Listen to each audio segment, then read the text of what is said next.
नमस्कार, आप देख रहे हैं डी न्यूज खबरें आप तक। मैं हूं आपके साथ शारदा झा। आप तमाम दर्शकों का स्वागत है। बुलेटिन की शुरुआत से पहले नजर डालते हैं आज की हेडलाइंस पर। हरलाखी के थानाध्यक्ष जितेंद्र सहनी निलंबित। आरोपी से अनुचित बातचीत के आरोप में एसपी ने की सख्त कार्रवाई। मधुबनी शिक्षा विभाग के डीईओ ने डीपीओ से आवास भत्ता और नियमों के उल्लंघन पर मांगा स्पष्टीकरण।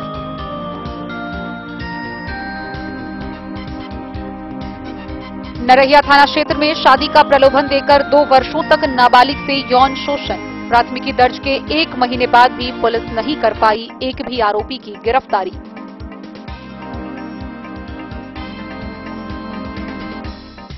मधुबनी श्रम अधीक्षक के निर्देश पर सदर अनुमंडल और बेनीपट्टी अनुमंडल में धावा दल ने किया सघन निरीक्षण। 3 बाल श्रमिकों को कराया गया मुक्त।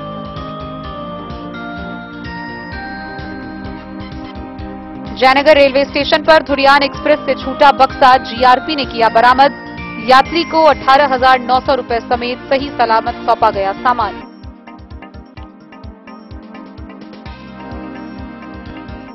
मधुबनी शिक्षा विभाग पर अवैधानिक कार्य संस्कृति के आरोप। क्षेत्रीय उप निदेशक ने डीईओ से मांगा जवाब। जयनगर के कमला नदी में मामूली बाढ़ से नदी के भीतर लगी फसलें बर्बाद। किसानों की मेहनत पर फिरा पानी।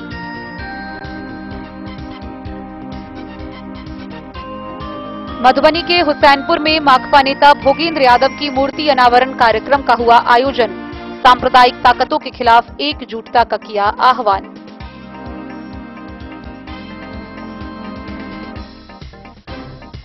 मधुबनी नगर निगम के विवाह भवन में मां जानकी नवमी महोत्सव का हुआ भव्य आयोजन। शामिल हुए राज्य के 3 मंत्री।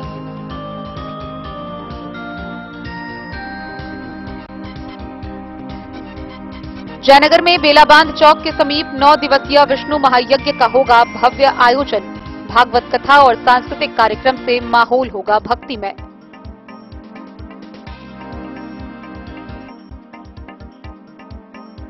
सीमावर्ती नेपाल के मलिबारा कुटी में जानकी नवमी का आयोजन। बेटी बचाओ बेटी पढ़ाओ कार्यक्रम के माध्यम से बेटियों को किया गया जागरूक।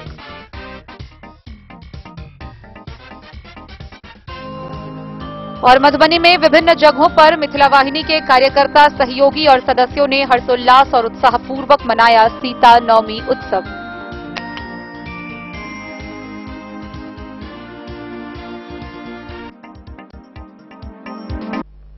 खबरें अब विस्तार से।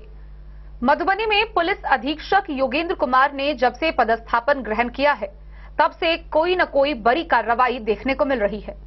अपराध या अपराधियों पर ही नकेल नहीं कसी जा रही, बल्कि उन वर्दीधारियों पर भी सिकंजा कसा जा रहा है जो वर्दी के नाम पर अन्याय कर रहे हैं। ताजा मामला हरलाखी का है, जहां एक आरोपी से अनुचित बातचीत के आरोप में हरलाखी के थानाध्यक्ष जितेंद्र सहनी को मधुबनी के पुलिस अधीक्षक योगेंद्र कुमार ने निलंबित कर दिया है। एक दिन पूर्व जयनगर के एसआई संतोष कुमार को निलंबित किया गया था। वहीं अगले ही दिन हरलाखी के थानाध्यक्ष जितेंद्र सहनी को निलंबित कर दिया गया है। थानाध्यक्ष के निलंबन के बाद से पूरे पुलिस महकमा में हड़कंप मचा हुआ है। पुलिस अधीक्षक योगेंद्र कुमार लगातार एक से बड़ी एक कार्रवाई कर रहे हैं। आइए हम आपको पूरी खबर दिखाते हैं विस्तार से। मधुबनी से बड़ी खबर सामने आ रही है, जहां पुलिस अधीक्षक योगेंद्र कुमार ने न केवल अपराधियों के खिलाफ सख्त मोर्चा खोला है, बल्कि पुलिस विभाग के भीतर लापरवाह और संदिग्ध गतिविधियों में शामिल कर्मियों पर भी लगातार सिकंजा कसना शुरू कर दिया है।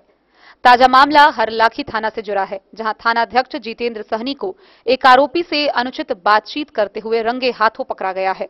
जानकारी के मुताबिक हरलाखी थाना में दर्ज मामले के अंतर्गत एक आरोपी को न्यायिक हिरासत में भेजा गया था, लेकिन इसी दौरान थानाध्यक्ष और आरोपी के बीच अंदरूनी संदिग्ध और अनुचित बातचीत की सूचना वरीय पुलिस अधिकारियों को मिली। सूचना मिलते ही पुलिस अधीक्षक ने मामले को गंभीरता से लेते हुए बेनीपट्टी के अनुमंडल पुलिस पदाधिकारी से जांच कराई। जांच में पुष्टि हो गई कि थानाध्यक्ष द्वारा आरोपी से अनुचित संवाद किया गया है। जांच रिपोर्ट मिलते ही एसपी योगेंद्र कुमार ने तत्परता दिखाते हुए थानाध्यक्ष जितेंद्र सहनी को तत्काल प्रभाव से निलंबित कर दिया है और उनके विरुद्ध विभागीय कार्रवाई शुरू करने का आदेश भी जारी कर दिया गया है। एसपी मधुबनी द्वारा जारी प्रेस विज्ञप्ति में यह स्पष्ट किया गया है कि भविष्य में किसी भी स्तर पर लापरवाही, अनुशासनहीनता या संदेहास्पद गतिविधि को बर्दाश्त नहीं किया जाएगा। पुलिस की वर्दी अगर न्याय की रक्षा का प्रतीक है तो उसमें दाग लगने पर उसी कठोरता से कार्यवाही भी की जाएगी।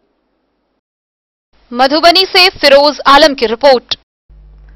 मधुबनी जिला का कोई विभाग जो सबसे अधिक अगर सुर्खियों में है तो वो है शिक्षा विभाग, और अपनी उपलब्धियों के लिए नहीं बल्कि मनमानेपन के लिए, कर्तव्यहीनता के लिए, अनुशासनहीनता के लिए। बहरहाल ताजा मामला शिक्षा विभाग से आ रही है, जहां डीईओ ने डीपीओ को आवास भत्ता और नियमों के उल्लंघन को लेकर स्पष्टीकरण की मांग की है। आइए हम आपको बताते हैं क्या है ये पूरी खबर। मधुबनी जिले में शिक्षा विभाग के अधिकारियों की उदासीनता रुकने का नाम नहीं ले रही है। जिस अधिकारी, कर्मी या संभाग प्रभारी को जब मन होता है तब कार्यालय आते हैं, वह जब मन होता है चले जाते हैं। ऐसे में मामले को गंभीरता से लेते हुए डीईओ जावेद आलम डीपीओ मध्याह्न भोजन योजना से स्पष्टीकरण की मांग किया है। डीईओ ने स्पष्टीकरण की मांग करते हुए डीपीओ को लिखा है कि प्राप्त सूचना के अनुसार जिला मुख्यालय में आवासित नहीं रहकर प्रत्येक दिवस को कार्यालय अवधि समाप्ति से पूर्व अपने गृह आवास के लिए प्रस्थान कर जाते हैं। विभाग के द्वारा आवास भत्ता का भुगतान किया जा रहा है, लेकिन डीपीओ जिला मुख्यालय में आवासन नहीं रखकर प्रत्येक दिन अपने गृह आवास दरभंगा चले जाते हैं, जो विभागीय नियम के विरुद्ध है। एवं इस स्थिति में आवास भत्ता का भुगतान प्राप्त करना यथोचित नहीं है। साथ ही डीईओ ने डीपीओ को यह भी लिखा है कि प्रभारी मंत्री की अध्यक्षता में संपन्न 20 सूत्री की बैठक में सबसे अधिक मामले मध्याह्न भोजन संभाग से संबंधित रहने के कारण सांसद के द्वारा काफी आक्रोश व्यक्त करते हुए निंदा प्रस्ताव की अनुशंसा की गई है, जिसके कारण उन्हें असहज स्थिति का सामना करना पड़ा। साथ ही डीईओ ने डीपीओ को यह भी कहा है कि किसी भी प्रकार के नीतिगत मामलों में उनके द्वारा खुद निर्णय लिया जा रहा है, जबकि विभागीय निर्देशानुसार इस प्रकार के मामले में डीईओ से सहमति प्राप्त किया जाना अनिवार्य है। कार्यों से यह स्पष्ट होता है कि डीपीओ के द्वारा नियंत्री पदाधिकारी के आदेश की अवहेलना एवं विभागीय नियम के उलट कार्य किया जा रहा है। मधुबनी से फिरोज आलम की रिपोर्ट। नरैया थाना क्षेत्र से एक खबर सामने आ रही है, जहां एक नाबालिग से शादी का झांसा देकर 2 वर्षों तक यौन शोषण किया गया।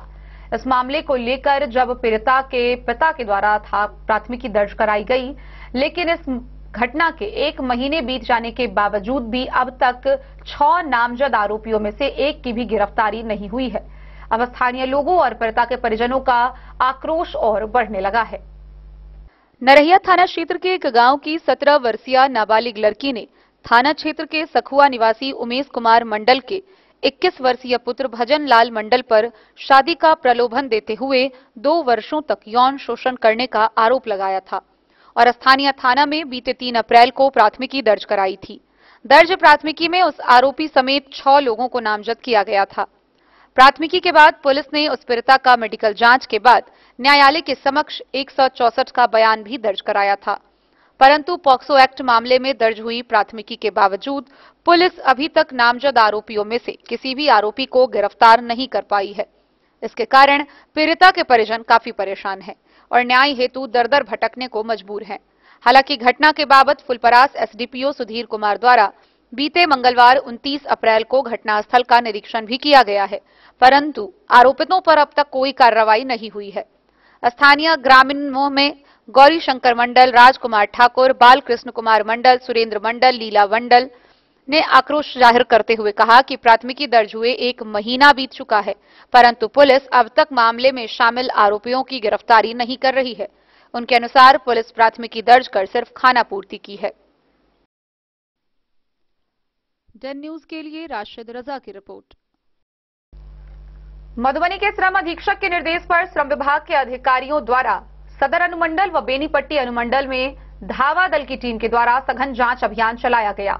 इस जांच अभियान के दौरान 3 बाल श्रमिकों यानी कि 3 बाल मजदूरों को मुक्त कराया गया। राष्ट्रीय बाल अधिकार संरक्षण आयोग नई दिल्ली तथा जिला पदाधिकारी के निर्देश के आलोक में बाल श्रम के विरुद्ध धावा दल के द्वारा बाल श्रमिकों की विमुक्ति हेतु विभिन्न दुकानों एवं प्रतिष्ठानों में सघन निरीक्षण किया गया। इसी क्रम में आज श्रम प्रवर्तन पदाधिकारी रेखा गोविंद कुमार एवं श्रम प्रवर्तन पदाधिकारी बिस्फी हामिद गफूर के नेतृत्व में अभियान चलाकर सदर अनुमंडल और बेनीपट्टी अनुमंडल से कुल 3 बाल श्रमिक विमुक्त किया गया। विमुक्त बाल श्रमिक को बाल कल्याण समिति मधुबनी के समक्ष उपस्थापित कर निर्देशानुसार उन्हें बाल गृह में रखा गया है। बाल एवं किशोर श्रम प्रतिषेध एवं विनियमन अधिनियम 1986 के तहत नियोजक के विरुद्ध संबंधित थाने में प्राथमिकी दर्ज करने की कार्रवाई की जा रही है।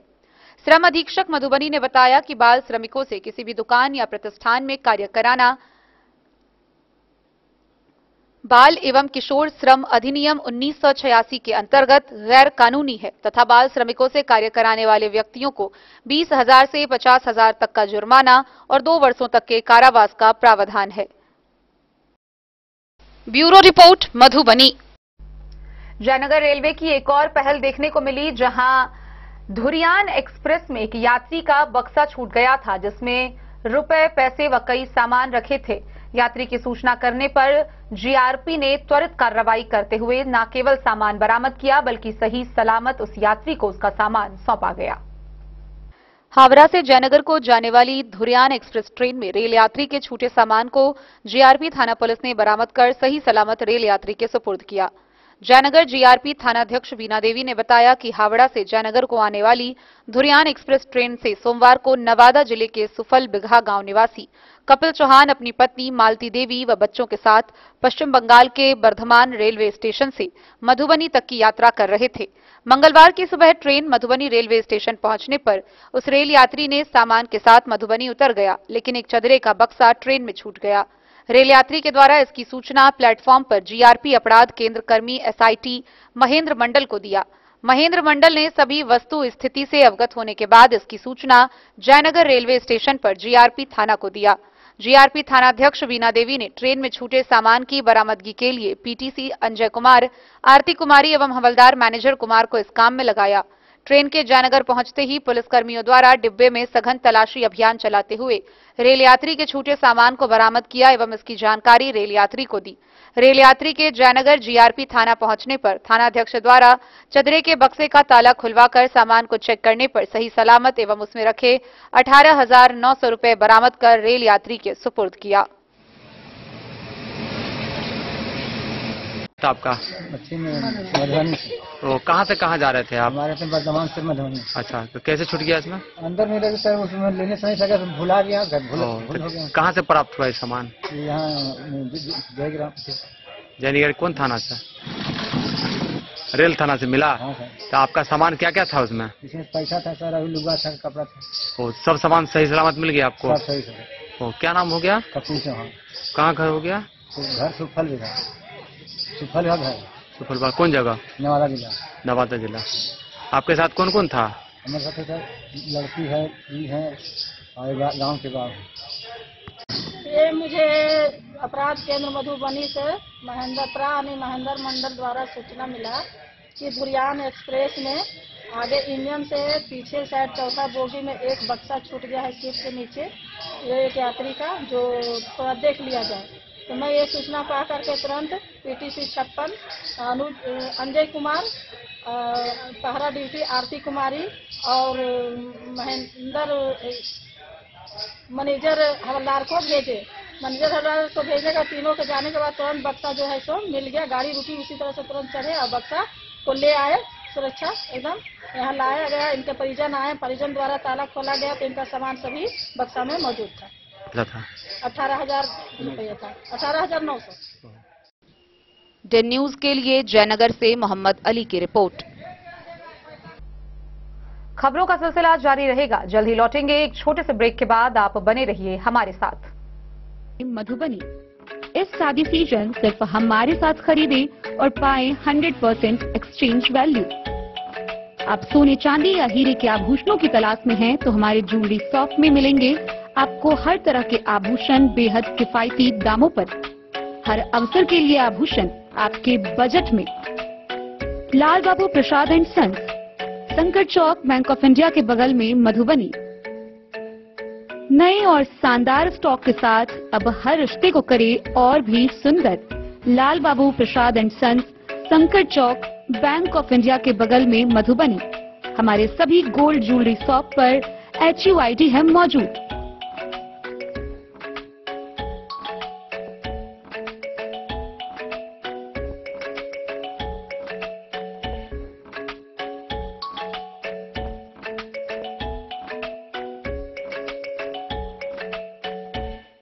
ट्रेंड के इस जमाने में क्या आप भी चाहते हैं स्टाइलिश और फैशनेबल कपड़े?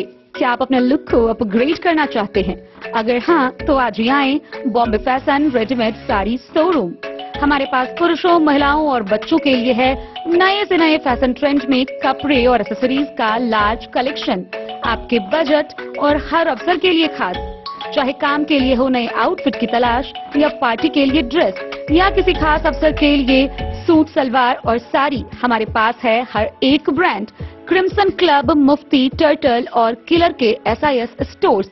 इसके अलावा रेमंड, स्पार्की, जॉकी, लक्ष्मीपति, मान्यवर, ब्लैकबेरी, नवाब पार्कर जैसे बड़े ब्रांड। तो देर किस बात की, आज ही आए बॉम्बे फैशन साड़ी एवं रेडीमेड शोरूम। हमारा पता है महिला कॉलेज रोड, मधुबनी।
लाल बाबू ज्वेलर्स। इन दिनों मधुबनी जिला में शिक्षा विभाग के खिलाफ केवल और केवल सवाल उठाए जा रहे हैं। 20 सूत्री मांग हो या अन्य कोई प्लेटफॉर्म, शिक्षा विभाग सवाल के घेरे में चारों तरफ से घिरा हुआ नजर आ रहा है। इसी बीच दरभंगा प्रमंडल के क्षेत्रीय उप निदेशक ने मधुबनी के जिला शिक्षा पदाधिकारी को एक गंभीर पत्र प्रेषित किया है। इस पत्र के माध्यम से उन्होंने शिक्षा विभाग में व्याप्त कथित तौर पर अवैधानिक कार्य संस्कृति को लेकर जवाब तलब किया है। जिला शिक्षा विभाग में लगता है सब कुछ ठीक नहीं चल रहा है, जिस वजह से आए दिन कोई न कोई मामला सामने आ जाता है। 20 सूत्री बैठक हो या फिर कोई अन्य प्लेटफॉर्म, हर जगह शिक्षा विभाग के खिलाफ सवाल उठना ही उठना है। नया मामला क्षेत्रीय शिक्षा उपनिदेशक के द्वारा DEO को लिखे पत्र से संबंधित है। दरभंगा प्रमंडल के क्षेत्रीय शिक्षा उपनिदेशक सह आयुक्त के सचिव ने DEO को एक गंभीर पत्र प्रेषित किया है, जिसमें शिक्षा विभाग में व्याप्त कथित अवैधानिक कार्य संस्कृति को लेकर जवाब तलब किया गया है। 3 मई को जारी इस पत्र में बिहार माध्यमिक शिक्षक संघ दरभंगा प्रमंडल के पूर्व सचिव विजय चंद्र दुबे के परिवाद को आधार बनाया गया है। विजय चंद्र दुबे द्वारा 28 अप्रैल 2025 को भेजे गए आवेदन में DEO कार्यालय को लेकर गंभीर आरोप लगाए गए हैं। उन्होंने कहा है कि बकाया एवं MACP से संबंधित अंतर वेतन भुगतान में एक ही विद्यालय के 2 कर्मियों के बीच पक्षपातपूर्ण रवैया अपनाते हुए केवल एक को भुगतान किया गया, जो पिक एंड चूज नीति की ओर इशारा करता है। इतना ही नहीं, कार्यरत एवं सेवानिवृत्त शिक्षकों और शिक्षकेतर कर्मियों को 1 जुलाई 2019 से 31 मार्च 2022 तक के विभिन्न समयावधियों में देय महंगाई भत्ते का भुगतान अब तक नहीं किया गया है। साथ ही विद्यालय के लिपिक और परिचारियों को MACP की स्वीकृति भी वर्षों से लंबित है। मधुबनी से फिरोज आलम की रिपोर्ट। नेपाल के तराई क्षेत्रों में बारिश के बाद जयनगर के कमला नदी के जलस्तर में मामूली वृद्धि देखी जा रही है। हालांकि कमला नदी के जलस्तर में मामूली वृद्धि होने से ही नदी के अंदर लगी कई फसलें बर्बाद हो चुकी है। किसानों की मेहनत पर पानी फिर गया है। स्थानीय किसानों का कहना है कि 6 महीने की कड़ी मेहनत के बाद यह फसलें आई थी, जो एकमात्र रोजगार का साधन था, लेकिन अब यह सभी पानी के कारण बर्बाद हो गया। नेपाल के तराई क्षेत्रों में हुई वर्षा के कारण जयनगर अनुमंडल मुख्यालय स्थित कमला नदी के जलस्तर में मंगलवार को मामूली वृद्धि से नदी के भीतर लगा फसल बर्बाद हो गया। दोपहर 1 बजे नदी के जलस्तर में वृद्धि होने से किसान अपने फसल को बचाने में जी तोड़ कोशिश कर रहे थे। अचानक बाढ़ के आने से नदी के भीतर किसानों द्वारा लगाए फसल तरबूज, कद्दू, खीरा, घीड़ा, करेला, कदीमा, फूट, ककड़ी एवं प्याज जैसे फसल पानी के फैलने से बर्बाद हो गया। अचानक बाढ़ से किसान वासुदेव पासवान, मोहम्मद एकाले, रामदेव मंडल, उमेश राय, देवू राय, राजकुमार सदाई, बिंदे सदाई एवं प्रदीप सदाई समेत अन्य किसानों ने बताया कि 6 माह के जीतोड़ मेहनत के बाद फसल से आमदनी का जरिया होता है, लेकिन नदी में अचानक बाढ़ के कारण पूरा फसल बर्बाद हो गया। किसान फसल को बचाने के लिए मेहनत कर रहे हैं। मौसम की स्थिति को देखते हुए किसानों को नदी में बाढ़ आने का भय सता रहा है। पानी के मामूली वृद्धि से बैराज निर्माण कार्य स्थल पर बने संपर्क मार्ग पानी के दबाव पर क्षतिग्रस्त हो गया है, जिससे बैराज में फाटक निर्माण कार्य प्रभावित होने की संभावना व्यक्त की जा रही है। इस मामले में पूछे जाने पर कमला नहर प्रमंडल विभाग के कनीय अभियंता वाल्मीकि प्रसाद ने बताया कि नदी के जलस्तर में मामूली वृद्धि हुई है।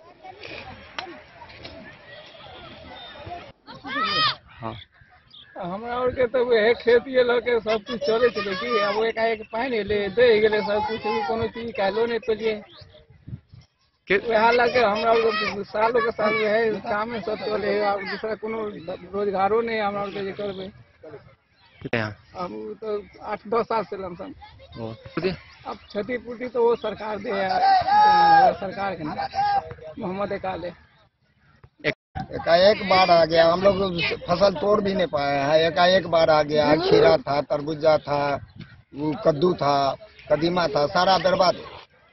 एकाएक पानी आने के बाद हम लोग तो कुछ निकाल नहीं पाए। बस वही इसी से रोजी रोटी चलता है और क्या, दूसरा तो कोई रोजगार है नहीं। इसी बर्बाद हुआ, साल भर से हम लोग लगे हुए हैं उसमें, सारा चीज डूब गया। मेरा नाम वासुदेव पासवान है। डे न्यूज के लिए जयनगर से मोहम्मद अली की रिपोर्ट।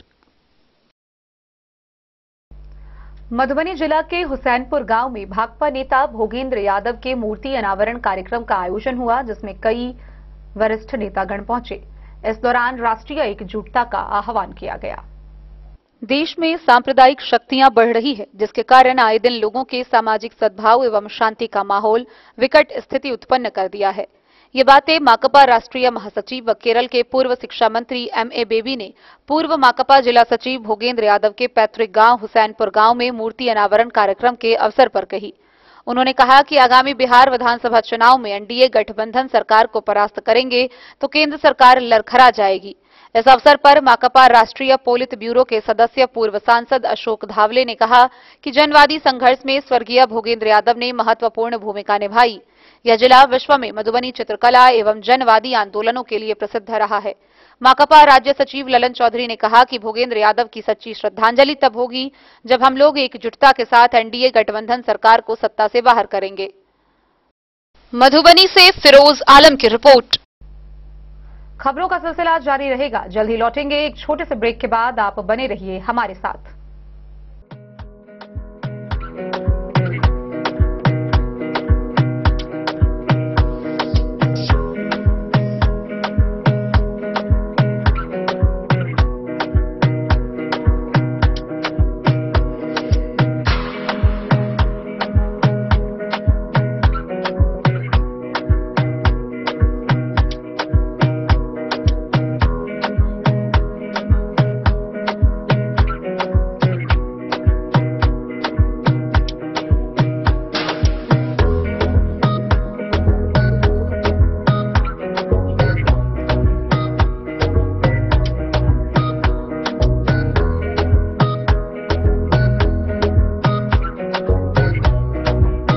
महादेव शाह अमरनाथ प्रसाद ज्वेलर्स, गांधी चौक, राजनगर बाजार, मधुबनी।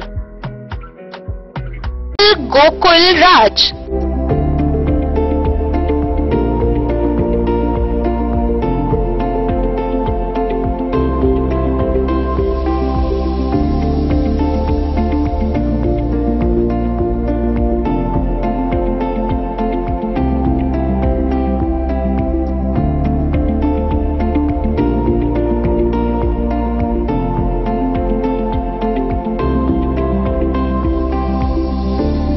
शहर के भीड़ भाड़ से दूर शांति और सुकून से भरे वातावरण में मधुबनी शहर के लहरियागंज वार्ड नंबर 1 में पूरे मिथिलांचल क्षेत्र का सबसे भव्य होटल गोकुल राज। 4 मंजिला इमारत की इस होटल में है 4 बड़े बड़े बैंकेट हॉल, रिंग सेरेमनी, शादी, मीटिंग या पार्टी, हर एक आयोजन के लिए अलग से हॉल की व्यवस्था, रेस्टोरेंट की व्यवस्था जहां एक से बढ़कर एक लजीज व्यंजनों का मिलेगा संगम, और रहने का उचित प्रबंध, suite room, AC room, non AC room से सुसज्जित होटल जहां लिफ्ट की भी है व्यवस्था, पार्किंग का पूरा इंतजाम। तो आइए और इस जिंदगी में खुशियों से भरी यादें शामिल करिए। होटल गोकुल राज मधुबनी में आप लोगों का स्वागत है। होटल गोकुल राज, लहरियागंज, वार्ड नंबर 1, मधुबनी। आनंद मिशन विद्यापीठ शिक्षा के क्षेत्र में एक नया आयाम अब छोटे बच्चों के लिए भी आधुनिक सुविधाओं के साथ उपलब्ध। विवेकानंद मिशन विद्यापीठ जूनियर, जहां क्लास प्री नर्सरी से 5th स्टैंडर्ड तक के बच्चों का एडमिशन प्रारंभ है। अगर आप भी चाहते हैं अपने बच्चों का शिक्षा के क्षेत्र में बेहतर विकास, तो विवेकानंद मिशन विद्यापीठ जूनियर है आपके लिए तैयार। 2.5 से 10 वर्षों के बच्चों के लिए आपको मिलेगा आधुनिक सुविधाओं के साथ एक बेहतर शिक्षा का माहौल।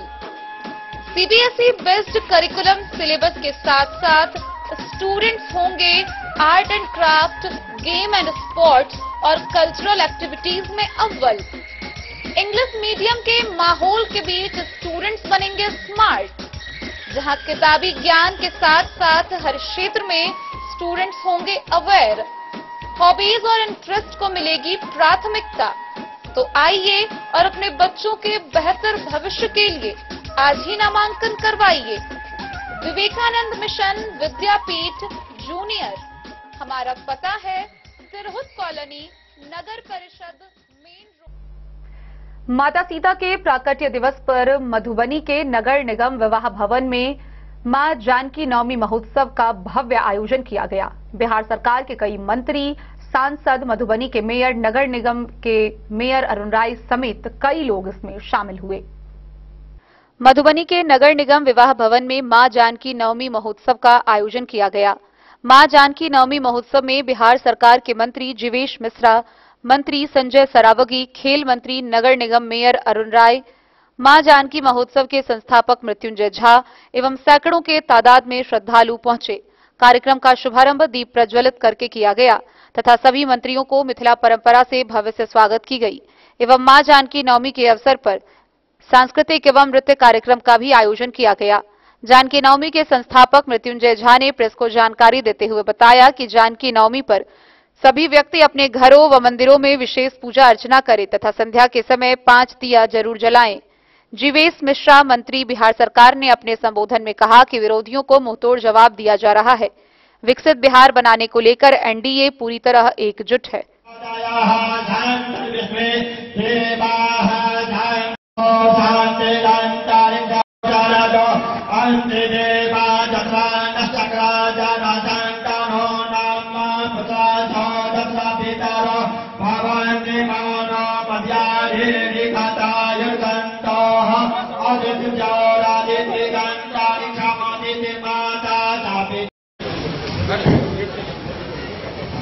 आगू हम स्वागत के कार्यक्रम के आगू बढ़ावे छी।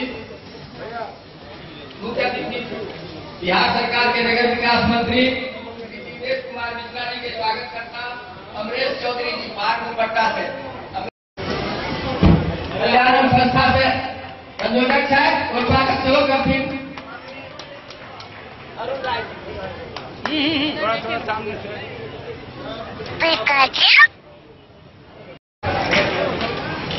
देखिए बोल गया।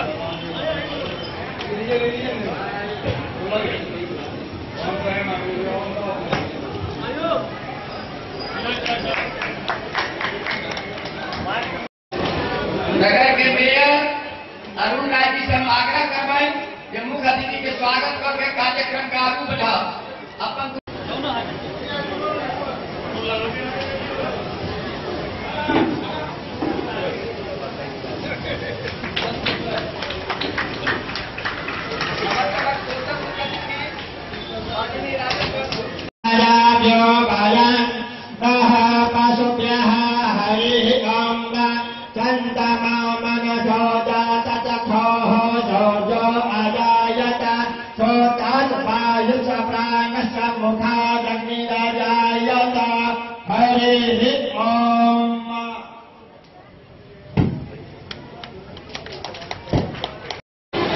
जय मां जानकी, जय मां जानकी। आवाज नहीं आ रही है। जय मां जानकी। जानकी उत्सव में जहां हम स्मिता के धरती की बेटी सीता मैया जी का जन्म पे हम लोग कई वर्षों से उत्सव मना रहे हैं। इस उत्सव में मुख्य अतिथि के रूप में पधारे हुए अपने भूमि सुधार मंत्री संजय सोरावगी जी, नगर विकास मंत्री जीवेश मिश्रा जी, खेल मंत्री मेयर साहब और मैं मुख्य रूप से बाहर के लोग सवाल कर रहे थे कि ये पटना से ही हो रहा था क्या। उन लोगों को हम लोगों ने बताया कि ये है नया बिहार, ये है विकसित बिहार। और सुरेंद्र मेहता जी अभी लगातार 5 जिलों में खेलो इंडिया का कार्यक्रम आयोजित किया गया है। काफी व्यस्त हैं और उसमें से समय निकालकर मानवर श्रीमान हम लोगों के पार्टी के वरिष्ठ नेता और जानकी सेना के मुख्य संरक्षक भाई मृत्युंजय झा जी के आग्रह पर यहाँ आए हैं। तो एक बार जोर मिथिला में हम सब छी। अब मिथिला में मां जानकी उत्सव मनायल गए हैं मृत्युंजय झा जी के द्वारा। ये 15 वर्ष से लगभग कई कर रहे थे। ओकर मतलब है तो समझिए कि खेल कूद से लगे हर कार्यक्रम बच्चा सबके देखावे छथिन हर वर्ष। और वैसे के बच्चा सब खेल कूद के आगे बढ़ता उनका कहीं न कहीं नौकरी मिलते, जगह मिलते। तो मिथिला में बहुत बड़ा काम मृत्युंजय झा जी करे छथिन। ओहि के लिए उनका धन्यवाद दीजिए। साथ साथ ये सम्मानित मन जो आए हैं मिथिला में, तो ये लोग लगभग मिथिला के हैं, मिथिला में आए हैं। तो मिथिला के आदमी बहुत। मधुबनी से फिरोज आलम की रिपोर्ट। जयनगर प्रखंड में बेलाबांध चौक के समीप 9 दिवसीय विष्णु महायज्ञ का भव्य आयोजन किया जाएगा। गुरुवार को इसको लेकर कलश शोभा यात्रा निकाली जाएगी। वहीं विष्णु महायज्ञ को लेकर तैयारी पूरी की जा चुकी है। भारत नेपाल अंतर्राष्ट्रीय सीमा से सटे जयनगर के बेलाबांध चौक के समीप 9 दिवसीय श्री श्री 108 श्री विष्णु महायज्ञ का आयोजन किया जा रहा है। महायज्ञ की तैयारी को लेकर स्थानीय ग्रामीण व जनप्रतिनिधियों में काफी उत्साह देखा जा रहा है। आम लोगों के सहयोग से आयोजित होने वाले महायज्ञ की तैयारी का जायजा लेने के लिए मंगलमय स्थल पर ब्रजकिशोर यादव, प्रदीप कुमार यादव समेत कई लोगों ने स्थल का निरीक्षण किया। उपस्थित लोगों ने संयुक्त रूप से बताया कि 9 दिवसीय श्री श्री 108 श्री विष्णु महायज्ञ की तैयारी युद्ध स्तर पर चल रही है। 8 से 16 मई तक आयोजित विष्णु महायज्ञ का आयोजन किया जा रहा है। भारत के अलावे पड़ोसी राष्ट्र नेपाल से भारी संख्या में श्रद्धालु भाग लेंगे। महायज्ञ को लेकर गुरुवार को कलश शोभा यात्रा निकाली जाएगी एवं उड़ीसा के दिगंबर अखाड़ा के महंत राम बिहारी दास, नेपाल के जनकपुर धाम मिथिलापुरी गोवर्धन सरल संत 108 श्री हरिओम के मार्गदर्शन में यज्ञ संपन्न कराया जाएगा। अध्यक्ष ने बताया कि ग्रामीणों के सहयोग से श्री विष्णु महायज्ञ का आयोजन किया जा रहा है। बनारस के आचार्य संजय पांडे के वैदिक मंत्रोच्चारण से हवन पूजा संपन्न कराया जाएगा। 9 दिवसीय महायज्ञ में अंतर्राष्ट्रीय कथावाचक पूज्य साध्वी आर्या पंडित के द्वारा भगवत कथा सुनाई जाएगी। 9 दिवसीय महायज्ञ में लोक गायिका अनुपमा यादव एवं आर्यन बाबू के जोड़ी से सांस्कृतिक कार्यक्रम आयोजित होगी। अध्यक्ष ने बताया कि महायज्ञ का उद्देश्य मानव कल्याण, भारत की तरक्की और विश्व शांति है। सर्व कल्याण हेतु श्री श्री 108 श्री विष्णु महायज्ञ का आयोजन किया गया है। उसमें हमारे सारे अगल बगल के गांव के लोग का, व्यवसायी वर्ग के लोग का, सभी का, हमारे नौजवानों का, बुजुर्गों का, सभी का सहयोग है। और आशा ही नहीं, पूर्ण विश्वास है कि जिस प्रकार हम लोग इस जग की तैयारी कर रहे हैं सब कुछ ठीक रहा और लोगों का कृपा रहा, दया रहा तो यह जग बहुत अच्छे से संपन्न होगा। और यह सर्व कल्याण के लिए हो रहा है। इसमें सारे प्रतिनिधि, सारे व्यवसायी वर्ग के लोग, किसान, माताएं, बहनें, सभी का सहयोग है और सभी का सहयोग अपेक्षित है। हमारा नाम मदन हाजरा हुआ। और इस यज्ञ कमेटी की श्री श्री 108 विष्णु महायज्ञ कमेटी के हम अध्यक्ष हैं। यह यज्ञ विश्व कल्याणार्थ किया जा रहा है और यहाँ के ग्रामीणों के सहयोग से और पूरे समाज के सहयोग से यह यज्ञ किया जा रहा है। और यह यज्ञ की सबसे बड़ी विशेषता यह है कि इसमें लगातार 9 दिनों तक जो यज्ञ है वहाँ आहुति दी जाएगी और इसके मंत्रोच्चारण के लिए बनारस से पंडित आ रहे हैं और यहाँ 9 दिन 8 दिन तक लगातार जो व्यास है, क्या नाम है, आर्या पंडित व्यास जी के द्वारा प्रवचन किया जाएगा और अंतिम दिन जो सांस्कृतिक कार्यक्रम है जिसमें अनुपमा यादव जी आ रहे हैं। तो यह विशिष्टता है इस यज्ञ का। उसके बाद झूला का आयोजन है, टावर झूला है, विशेष प्रकार का जो भी मनोरंजन और जो भी सांस्कृतिक कार्यक्रम है यह है। और परसों यानी कि 8 तारीख को 8:30 बजे यहाँ से विशाल कलश से शोभा यात्रा जो कमला नदी के पावन तट पर यह जल भर के और फिर यहाँ पर यज्ञ स्थल पर उनको स्थापित किया जाएगा, जिसमें बनारस से पंडित आ रहे हैं यज्ञ स्थल पर। और निश्चित रूप से आज तक के जयनगर प्रखंड के इतिहास में सबसे बड़ा यज्ञ होगा।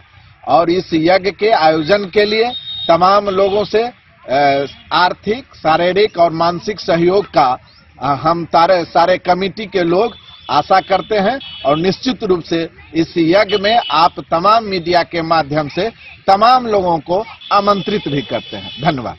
ब्रजकिशोर यादव, डे न्यूज के लिए जयनगर से मोहम्मद अली की रिपोर्ट। सीमावर्ती नेपाल के मलिवारा कुटी में जानकी नवमी महोत्सव का भव्य आयोजन किया गया। इस मौके पर बेटी बचाओ बेटी पढ़ाओ के तर्ज पर कार्यक्रम भी आयोजित किए गए।